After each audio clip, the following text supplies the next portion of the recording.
Hi guys, nainangutana ngano daw kinahanglan pa daw mag-learn sa ilaang language diri sa Europe. Dili ba day daw kabalo mo English? Istoryahan ti mo diri ang mga tao hawod gud ka isla mang English. Dili nimo sila makuan. Maayo kay sa akong naadtuan nga mga lugar, maayo sila mang English.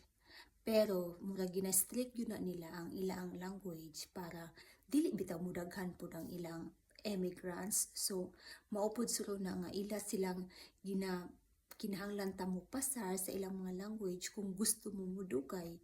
So kay kita may na anhi sa Europe, so kita gyud ang mag-adjust.